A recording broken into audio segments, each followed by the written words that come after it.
कहानी है जूनागढ़ राज्य की, जहां राजा बलदेव सिंह का शासन चलता था। राज्य में बहुत खुशहाली फैली हुई थी, क्योंकि राजा बलदेव सिंह और उनकी पत्नी महारानी विशाखा को पुत्र रत्न की प्राप्ति हुई थी, जिसकी खुशी में पूरे राज्य के लोगों को राजा और उनकी पत्नी द्वारा राशन वितरण किया जाता है। राजा बलदेव सिंह की जय, राजा बलदेव सिंह की जय, राजा बलदेव सिंह की जय, राजा बलदेव सिंह की जय।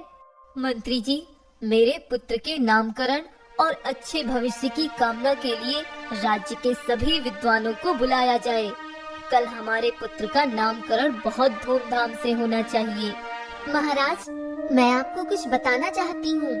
महारानी, क्या बताना चाहती हो तुम हमें? महाराज, कुछ समय पहले मैं अपने मायके गई हुई थी। तब मैं अपने माँ और पिताजी के साथ हमारी कुल देवी के मंदिर गए थे। तब हमने वहाँ माता से पुत्र पाने का आशीर्वाद मांगा था और कहा था कि अगर हमें पुत्र की प्राप्ति हुई तो हम उसका नामकरण यही इसी मंदिर में करेंगे आकर। महाराज, आप जाने का बंदोबस्त करवा दें, हम आज ही निकलेंगे। इतना कहकर रानी अपने कक्ष में चली जाती है। मंत्री जी, तो फिर आप जल्दी से हमारे जाने का बंदोबस्त कराएं। हम आज ही निकलेंगे।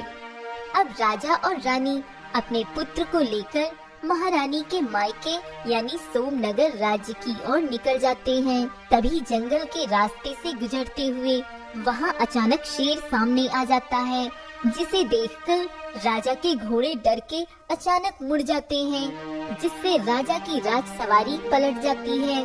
तभी राजा के सिर पे पत्थर लगने से वह बेहोश हो जाते हैं। अरे वो चील, रोको उसे, कोई रोको, वो मेरे बच्चे को लेकर जा रही है। बचाओ, कोई मेरे बच्चे को बचाओ। सैनिकों, कोई मेरे बच्चे को बचाओ, बचाओ मेरे बच्चे को। तभी दो सैनिक उस चील के पीछे दौड़ते हैं, लेकिन वो चील बहुत दूर निकल जाती है, जिससे वह सैनिक उसे नहीं पकड़ पाते हैं और वापस वहीं पे आ जाते हैं।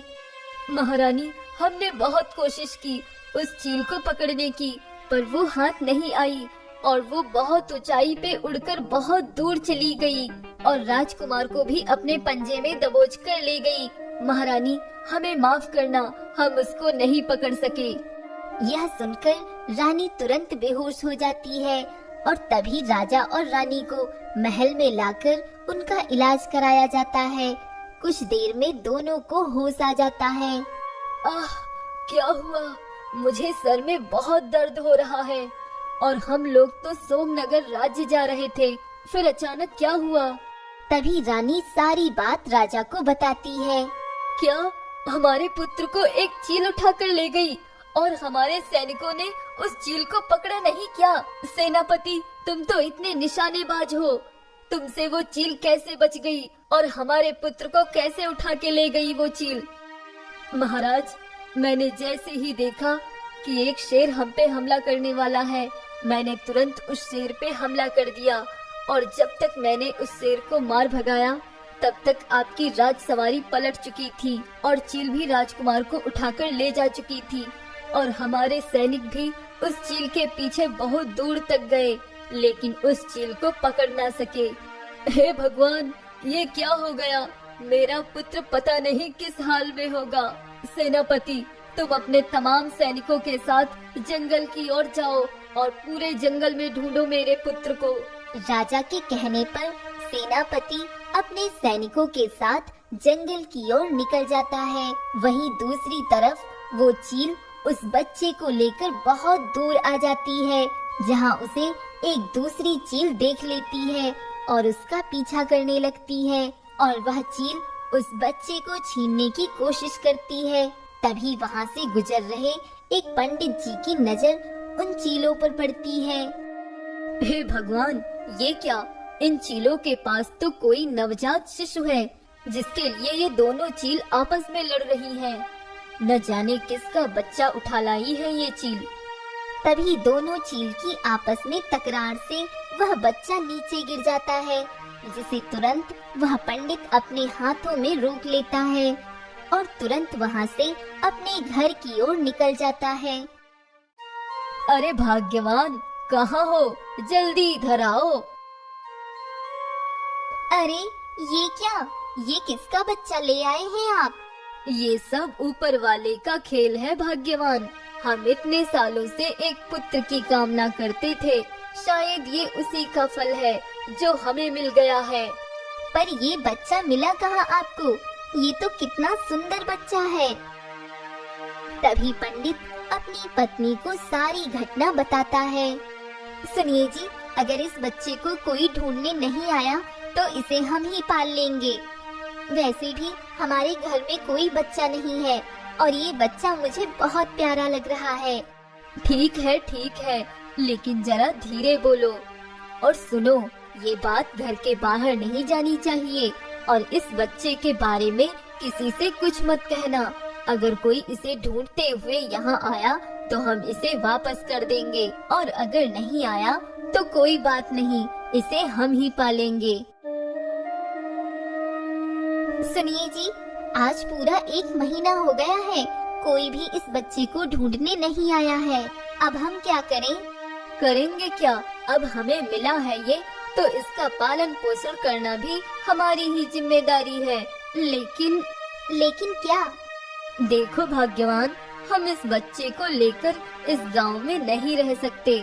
हमें ये गांव छोड़कर कहीं दूसरी जगह रहने जाना होगा, क्योंकि हमारी कोई संतान नहीं है। ये बात सारा गांव जानता है। अगर अचानक इस बच्चे को लोग देखेंगे तो कई सवाल करेंगे, इसलिए हमें ये गांव छोड़कर कहीं और जाना होगा। हाँ, आप ठीक कह रहे हैं, हमें इस गांव में नहीं रहना चाहिए। इतना कहकर पंडित अपनी पत्नी और नन्हे बच्चे को लेकर उस गांव से निकल जाता है और एक छोटे से कस्बे के पास जंगल के किनारे एक झोपड़ी बनाकर वो रहने लगते हैं। ऐसे ही कुछ वर्ष बीत जाते हैं और वो छोटा बच्चा अब बड़ा हो चुका होता है। बेटा सूर्यदेव, मैं बाजार जा रहा हूँ कुछ सब्जियाँ और घर का राशन लेने। तब तक तू जा, आज जंगल से सूखी लकड़ियाँ ले आ। आज घर में लकड़ियाँ नहीं बची हैं। सूर्यदेव जंगल में लकड़ियाँ लेने चला जाता है। देखो, तुम जल्दी से सारा माल मेरे हवाले कर दो, नहीं तो अपनी जान से हाथ धो बैठोगे। मुझे जाने दो, तुम मुझे जानते नहीं हो। मैं इस राज्य के राजा का पुत्र हूँ और ये राज्य मेरा है। तुम यहाँ से बच के नहीं जा पाओगे। अरे हमें मत डराओ राजकुमार, हम डरने वाले नहीं हैं। वैसे भी हमने अपने चेहरे को ढक रखा है, तो हमें पहचानोगे कैसे?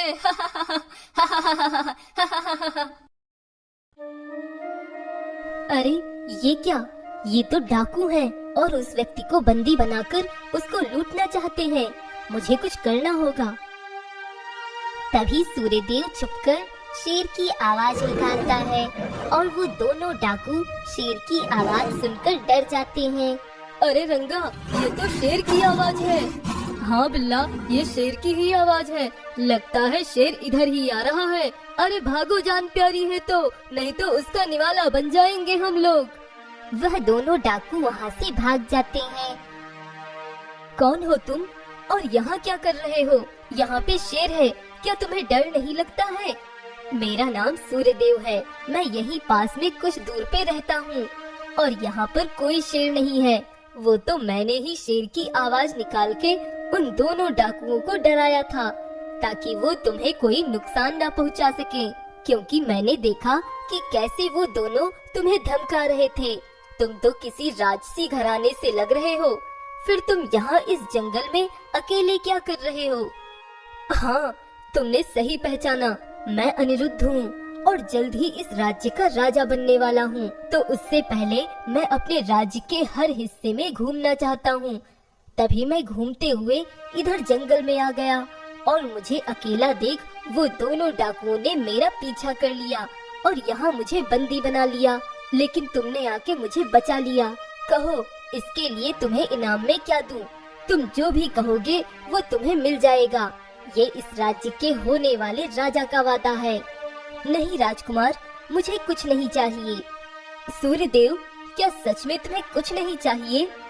हाँ राजकुमार, मुझे कुछ भी नहीं चाहिए, लेकिन मुझे तो कुछ चाहिए तुमसे। राजकुमार, क्या चाहिए तुम्हें मुझसे? कहो, मैं तुम्हें क्या दे सकता हूँ? सूर्यदेव, मुझे तुम्हारी मित्रता चाहिए। क्या तुम मेरे मित्र बनोगे? राजकुमार, ये आप क्या कह रहे हैं?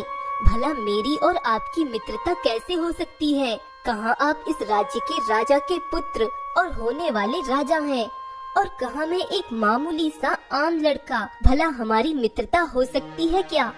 हाँ मित्र, हमारी मित्रता हो सकती है, और हम आज से मित्र हैं। और मैं अपने मित्र को अपने राजमहल में बुलाकर उसकी बहादुरी का इनाम दिलवाना चाहता हूँ। इसलिए तुम्हें कल ही राजमहल के राज दरबार में आना होगा। मैं तुम्हारा इंतजार करूँगा मित्र। ताऊ जी, यही है वो सूर्यदेव जिसने मुझे जंगल में डाकुओं से बचाया था।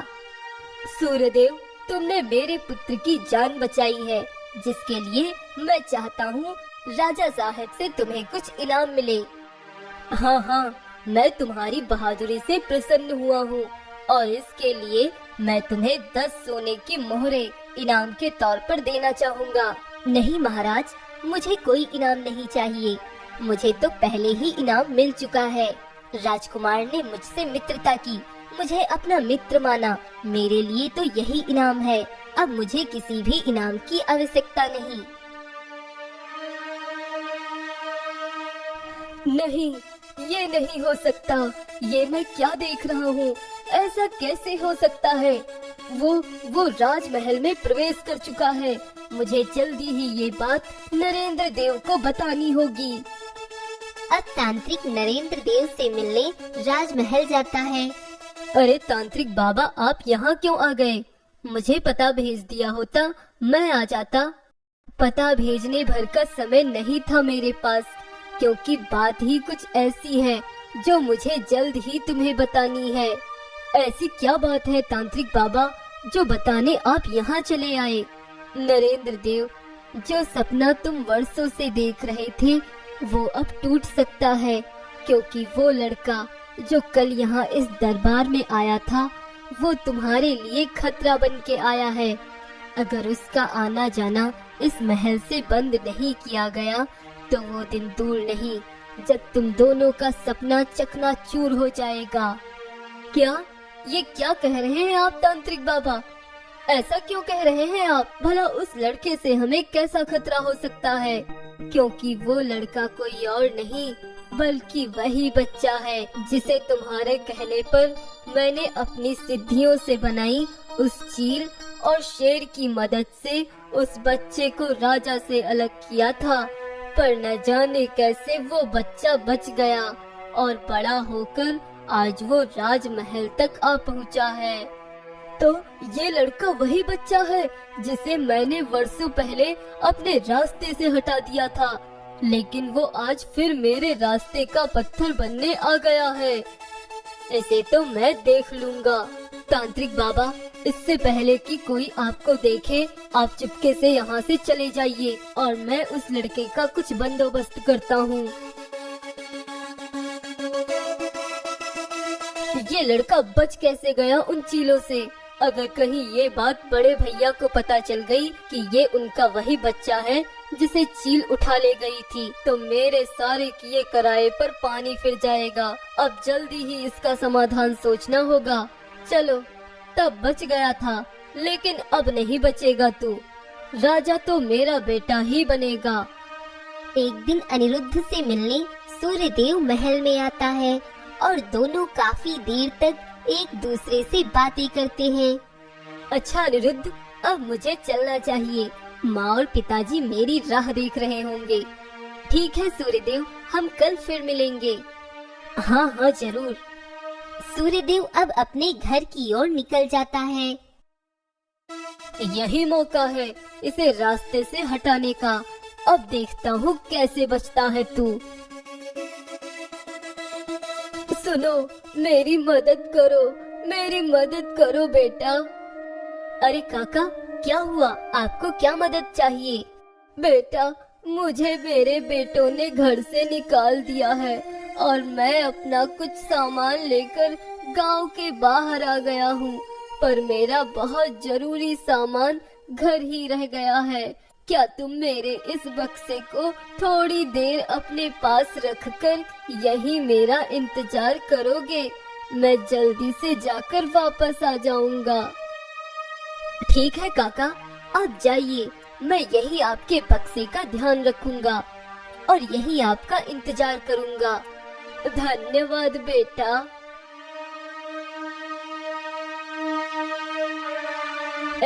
ये बक्सा तुम्हारे पास कहाँ से आया? ये तो वही बक्सा है जो राजा साहब के महल से चोरी हुआ है। हाँ, लगता है इसी ने चुराया है। नहीं, ये वो बक्सा नहीं है और मैंने कोई चोरी नहीं की है। सूर्यदेव के मना करने पर भी वो सैनिक सूर्यदेव को राजमहल में ले आते हैं। छोटे महाराज, यही है वो चोर जो आपके कमरे से आपका बक्सा चुरा के ले गया था। क्या? ये क्या कह रहे हो सैनिकों? ये तो सूर्यदेव है, मेरे पुत्र का मित्र। भला सूर्यदेव ने क्यों चोरी की? छोटे महाराज, हमने इसे रंगे हाथों इस बक्से के साथ पकड़ा है। तो फिर ठीक है, इसे राजमहल में चोरी करने के इल्जाम में आजीवन कारावास की सजा दी जाती है। जाओ, इसे कारावास में कैद कर दो। नरेंद्र देव, क्या तुम्हें नहीं लगता कि फैसला करने में तुम जल्दबाजी कर रहे हो? ये लड़का तुम्हारे पुत्र का मित्र है, क्या इसे इसकी सफाई में कुछ कहने का कोई मौका नहीं देना चाहिए? भैया, जब चोरी किया हुआ बक्सा इसके पास मिला है तो अभी क्या सफाई की उम्मीद बाकी है?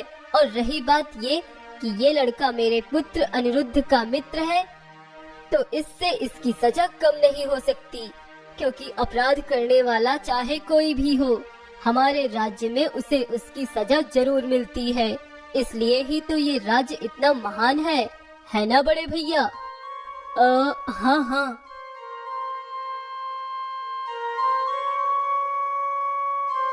सूर्यदेव को कारावास में कैद कर दिया जाता है।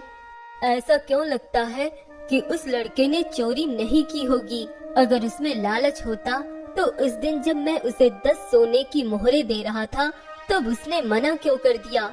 इससे तो यही साबित होता है कि उसमें कोई लालच नहीं है। पर उसने नरेंद्र देव के कमरे से वो कीमती बक्सा क्यों चुराया होगा? मुझे पता लगाना होगा।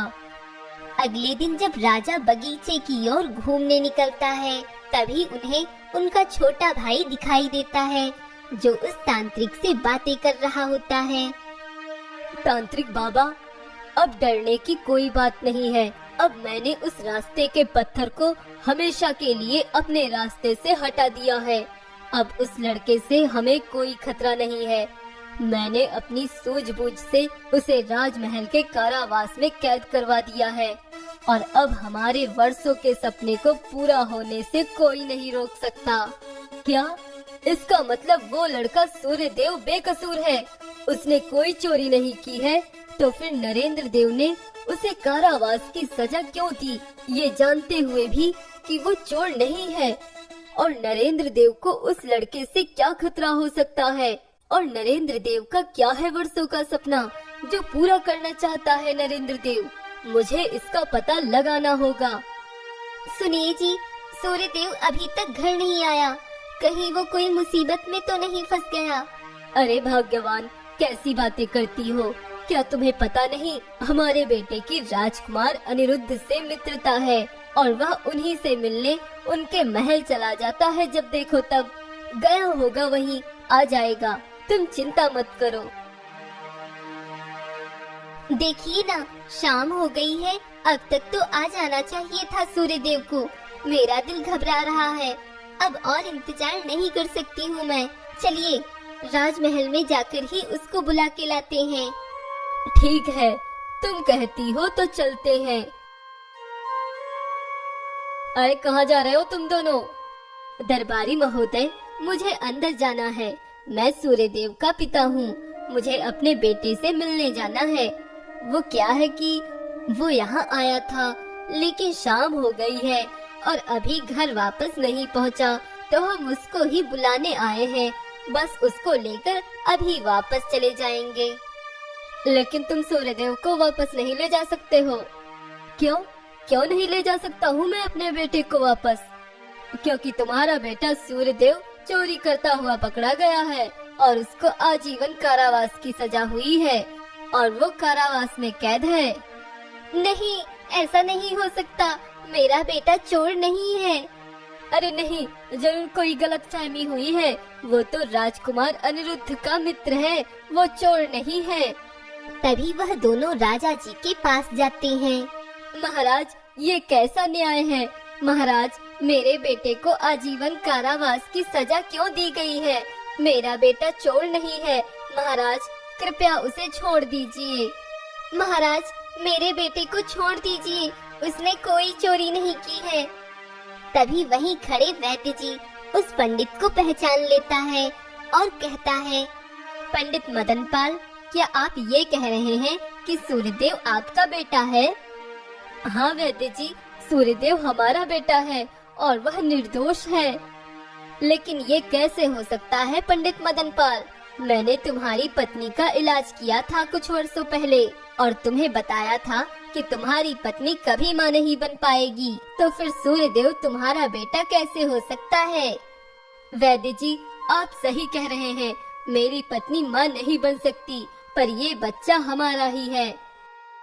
वैद्य जी, आज से 21 वर्षों पहले मैं जंगलों की तरफ से गुजर रहा था। तभी मुझे एक चील दिखाई दी जिसके पास एक नवजात शिशु था और दूसरी चील उससे वह बच्चा छीन रही थी। तभी वह बच्चा उसके पंजे से छूटकर नीचे गिरने ही वाला था कि मैंने उसे अपनी गोद में पकड़ लिया और अपने घर ले गया। कुछ दिन मैंने इंतजार किया, शायद कोई आए जिसका बच्चा होगा, लेकिन काफी दिनों तक कोई नहीं आया। तब हम दोनों ने ही उसको अपने बेटे की तरह पाला है। महाराज, मेरा बेटा चोरी नहीं कर सकता है। क्या ये सूर्यदेव वही बच्चा है जिसे चील उठा के ले गई थी? सैनिकों, जल्दी जाओ, सूर्यदेव को अभी कारावास से निकालकर यहाँ लेकर आओ। सैनिक तुरंत ही सूर्यदेव को राजा के पास लेकर आते हैं। मुझे तो पहले ही शक था कि सूर्यदेव ने कोई चोरी नहीं की है और अब मुझे सब समझ आ रहा है कि ये किसकी चाल है। तभी वहाँ राजा का एक गुप्तचर आता है। महाराज, मैं आपसे कुछ कहना चाहता हूँ। क्या कहना चाहते हो तुम? महाराज, ये सूर्यदेव आपके ही पुत्र हैं, जिन्हें आपके भाई छोटे महाराज ने तांत्रिक के साथ मिलकर तांत्रिक की सिद्धियों से जंगल के रास्ते पर उस शेर और चील की मदद से आपसे अलग कर दिया था, ताकि छोटे महाराज के बेटे राजकुमार अनिरुद्ध इस राज्य के नए राजा बन सके। नरेंद्र देव, तुम्हारा खेल खत्म। तुमने अपने ही घर में अपने ही भाई से इतना बड़ा छल किया। मैं तुम्हें कभी माफ नहीं करूँगा। मैं तुम्हें अभी आजीवन कारावास की सजा देता हूँ। सैनिकों, ले जाओ इसे और डाल दो कारावास में। अब राजा और रानी अपने पुत्र को देखकर बहुत खुश हो जाते हैं और सूर्यदेव को सारी सच्चाई बता देते हैं। पंडित मदनपाल जी, मैं आपका बहुत शुक्रगुजार हूँ कि आपने मेरे बेटे को इतने साल पाल पोस कर बड़ा किया, जिसके लिए मैं आप दोनों का बहुत आभारी हूँ। और मैं चाहता हूँ कि आप दोनों आज से यहीं रहें, महल में ही, और हमारा बेटा हम सबके साथ रह सकेगा। यह सुनकर पंडित जी और उसकी पत्नी बहुत खुश हो जाते हैं और कुछ दिनों बाद सूर्यदेव बनता है राज्य का नया राजा।